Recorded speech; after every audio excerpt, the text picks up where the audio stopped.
विराज हर रोज अपनी छोटी सी ठेले पर चाउमीन बेचता था। एक दिन वह बैंक में गया तो वहाँ सिक्योरिटी गार्ड ने उसे रोक दिया और लोग उसे छोटा सा समझकर नजरअंदाज कर रहे थे। उसी दौरान उसे याद आया कि किसी ने उसे एक ऐसी ब्लैक कार्ड दी थी जिस पर 1000 करोड़ों का बैलेंस लिखा था। जिज्ञासु होकर उसने वह कार्ड निकाला और देखने लगा, पर बैंक का कर्मचारी, जो दरअसल उसकी प्यारी पत्नी का दोस्त था, केवल ताने मारते हुए कहने लगा कि यह कार्ड नकली है। विराज खुद को हीन भाव से भर गया। वह तो बस सड़क पर खाना बेचकर घर चला पाने वाला आदमी था। उसी दिन उसकी दुकान के सामने एक लग्जरी कार आकर रुकी और उसमें से सानिया निकली, जो शहर की धनी उद्योगपति और सिंह ग्रुप की चेयरपर्सन मानी जाती थी। सानिया ने विराट को मालिक कहकर पुकारा। विराट हैरान रह गया और बोला कि वह कोई मालिक नहीं, बस एक छोटा सा चाउमीन बेचने वाला है। लेकिन सानिया ने उसे एक चिट और एक कार्ड दे दिया और कहने लगी कि इसमें 1000 करोड़ का बैलेंस है। और जैसे ही वह चली गई, विराट को विश्वास ही नहीं हुआ। थोड़े ही समय बाद एक और लग्जरी कार आई। विराट ने सोचा कि शायद उसकी किस्मत खुली है, पर कार से उसकी पत्नी नेहा और एक बुजुर्ग आदमी उतरे। नेहा ने उसे बीच में घर से निकालने के सारे बयान पढ़ाने शुरू कर दिए। उसने कहा कि अब तुम्हें तलाक दे दो और मैं किसी दूसरे व्यापारी के साथ जा रही हूँ। नया आदमी कहता है कि तलाक के बाद वह तुम्हारे लिए 5 करोड़ निवेश कर देगा ताकि तुम दुकान खोल सको। नेहा ने तलाक की कागजात निकाल कर कहा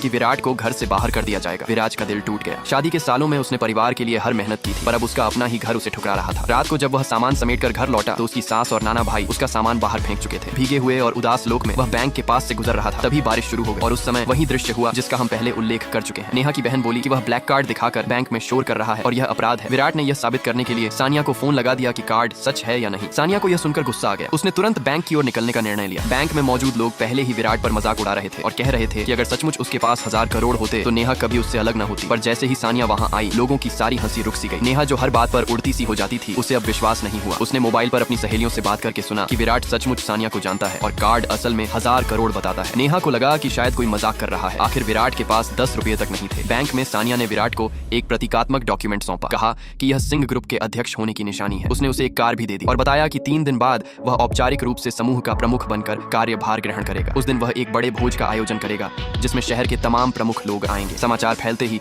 शहर में हलचल मच गई। जिन लोगों की नजरें नई ताकत पर टिकती हैं, वे सब उस नए मालिक के सामने जिंदगी आसान करवाने की सोचने लगे। 3 दिनों के बाद विराट सिंह ग्रुप के भव्य हॉल में पहुंचा। वहां ठीक उसी समय नेहा और उसका नया पति भी भेंट देने आए थे, पर वे उसे पहचान कर तिरस्कार करने लगे और समझ बैठे कि यह सिर्फ कोई सुरक्षा गार्ड पाने आया है। नेहा और उसका नया साथी उसे अपमानित करने लगे और उनकी उम्मीद यही थी कि वह शर्मिंदा होकर भाग जाए। पर विराट ने किसी तरह चुप न रहकर दोनों से कहा कि अब यह उसका क्षेत्र है और उसने उनकी अमानवीय हरकत का प्रत्युत्तर देने के लिए उन्हें वहीं से निकाल बाहर कर दिया। उनका अपमान सुनकर होश उड़ गए। वे तुरंत सुरक्षा कर्मचारियों को बुला लाए। सुरक्षा अधिकारी धमकी देने लगे कि अगर उसने न मानी तो उसे मारकर वहां से बाहर कर देंगे। विराट पर कई गुंडे बुला दिए गए, पर उसने मुस्कुराते हुए सबका सामना किया। उसकी हंसी से गुस्सा और बढ़ गया।